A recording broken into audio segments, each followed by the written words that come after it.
안녕하세요. 닥터 스위스입니다. 오늘은 필러로 얼굴 디자인하기에 대해서 설명을 해드리겠습니다. 오늘 하는 부분은 아주 중요한 부분입니다.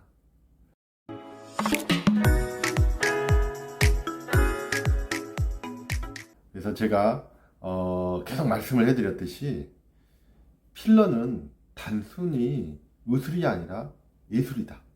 즉 어떤 사람이 조각을 하느냐에 따라서 작품은 너무나 달라지는 겁니다. 이 조각가의 어떤 작품을 보는 시각, 경험에 따라서 선의 흐름을 어떻게 할 것인지, 눈, 코, 입의 조화를 어떻게 맞출 것인지, 이런 전반적인 이런 모든 게 들어있는 거죠. 그래서 필러는 시술하는 사람에 따라서 작품의 차이가 많이 나는 예술입니다. 단순히 의술은 아주 기본적인 거고요. 예술이라고 생각을 하시면 됩니다. 자, 그러면 중요한 것을 한 4가지 정도로 분류해서 말씀을 해 드리겠습니다. 자, 저희가 필러로 얼굴 작품을 만들 때는 아주 국소적으로 보면 안 됩니다. 그래서 첫 번째 밸런스를 봐야 됩니다. 단순히 코, 팔자, 이런 애교, 이런 그 부분만 보면 내가 원하는 예쁜 작품을 나오기가 쉽지 않습니다. 그래서 전체 큰 틀을 보고 접근하는 게 아주 중요합니다. 그래서 첫 번째가 밸런스, 즉 조화입니다. 어떤 식으로 밸런스가 맞춰져 있느냐. 그래서 먼저 중앙을 보고 이 중앙 크기에 비해서 바깥쪽의 크기가 어떤가를 결정하는 게 아주 중요합니다. 중앙에서는 가장 중요한 게 바로 코입니다. 코, 그 다음에 그보다 더 중요한 큰 면적을 차지해서 얼굴에 큰 영향을 주는 이마도 아주 중요하고요. 다음에 턱, 이렇게 생각을 하시면 됩니다. 그래서 얼굴이 커 보이시는 분들은, 즉 바깥에 광대나 이 사각턱이 커 보이시는 분들은 첫 번째로 수술을 하는 게 아니라 가장 봐야 될 게 뭐냐면 코의 크기를 봐야 됩니다. 코가 너무 적다 하면 꼭 코를 키워주는 게 아주 중요한 포인트가 됩니다. 그러면 얼굴이 작아 보이면서 눈, 코, 입이 선명하게 보이는 효과가 나타나죠. 바로 이 코는 중앙에서 잡아주는 아주 중요한 역할을 합니다. 자, 두 번째, 턱을 보면 턱이 없는 경우 갑자기 얼굴이 쑥 꺼지기 때문에 위쪽에 얼굴이 확 죽어버립니다. 아무리 눈, 코, 입이 예쁘신 분들도 턱이 갑자기 가다가 짧게 딱 끝나버리면 위쪽에 얼굴이 아주 싱겁게 애매하게 끝나버리는 거죠. 바로 이 턱은 얼굴의 시작이기 때문에 꼭 받쳐주는 이런 느낌이 어느 정도 있어야지 아주 예쁜 얼굴이 나옵니다. 자, 이마는 면적이 이렇게 넓기 때문에 얼굴 전체를 큰 임팩트를 주는 그런 역할을 합니다. 그래서 이마가 잡히면 평면 느낌이 없어지고 입체감이 생기면서 얼굴을 가운데로 이렇게 부드럽게 모아주는 역할을 하는 거죠.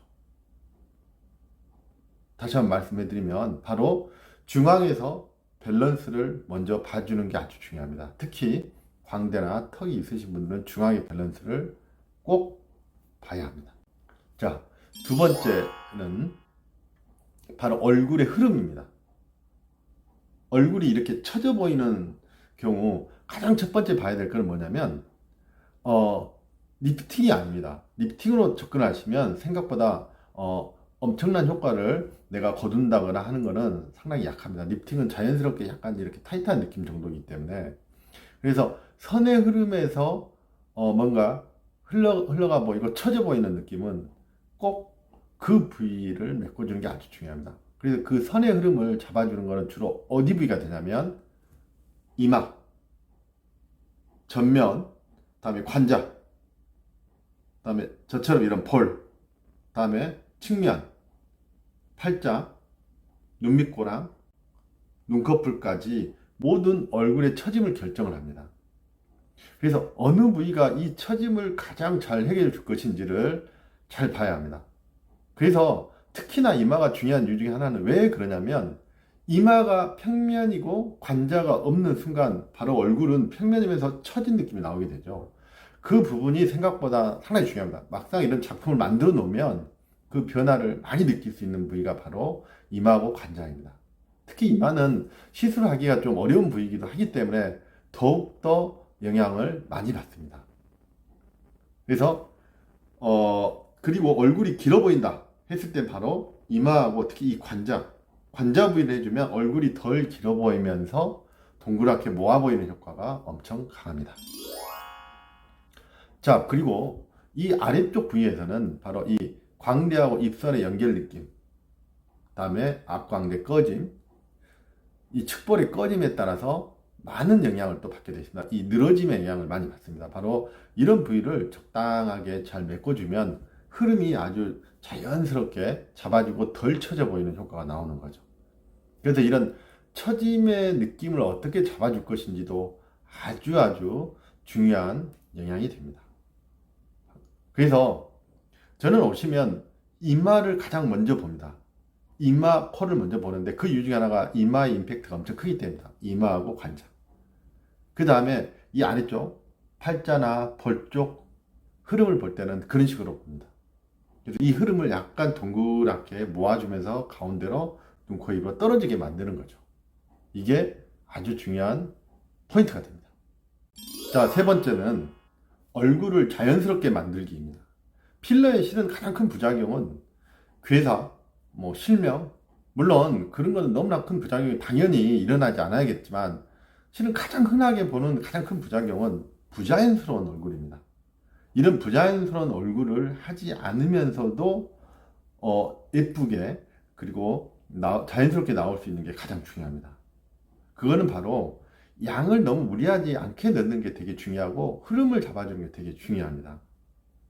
그래서 저 같은 경우는 개인적으로 이마 관자 두 개를 합쳐서 5cc 넘는 거는 대부분 부자연스러운 경우가 많기 때문에 5cc를 넘지 않는 거를 많이 권하고요. 이런 팔자나 벌도 선의 흐름을 잡아주는 느낌 정도로 가는 게 되게 좋다입니다. 바로 이런 자연스러운 느낌은 바로 뼈 느낌도 약간은 보이면서 살의 느낌까지 보이는 이런 느낌을 잡아주는 게 아주 중요합니다.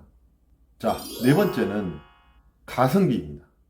첫 번째 제가 서두에 말씀해 드렸듯이 내가 원하는 부위, 나는 팔자 주름을 너무 없애고 싶다는 거예요. 자, 그 마음은 100번 이해를 하지만 팔자 주름에 내가 10cc, 20cc, 1000만원을 쓴다고 해도 어느 정도 한계가 있습니다. 어느 이상까지 잘 안 됩니다. 마치 우리가 손금을 아무리 펴려고 해도 손금이 펴지지 않는 원리나 똑같은 거예요. 그래서 가성비가 어디가 잘 나오느냐를 잘 판단을 해주는 게 되게 중요합니다.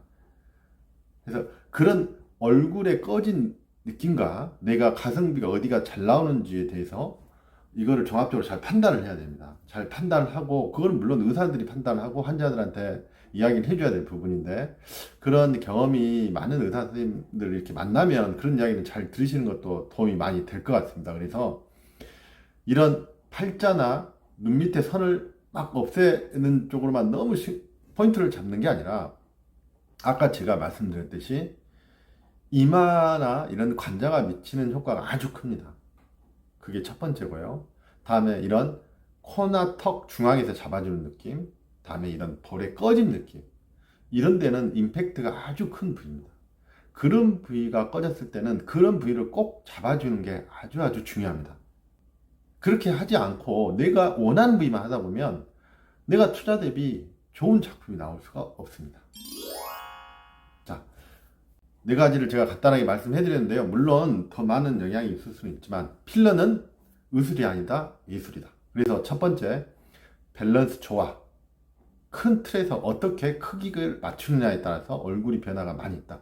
두 번째, 흐름을 잘 잡아줘야 된다. 흐름을 잡지 못하면 절대 예쁜 얼굴이 나올 수 없고 또 모양이 이상해진다. 네 번째는 자연스러운 얼굴, 가성비가 잘 나오는 이런 모양, 부위를 잘 선택하자입니다. 네, 닥터 시스였습니다. 감사합니다.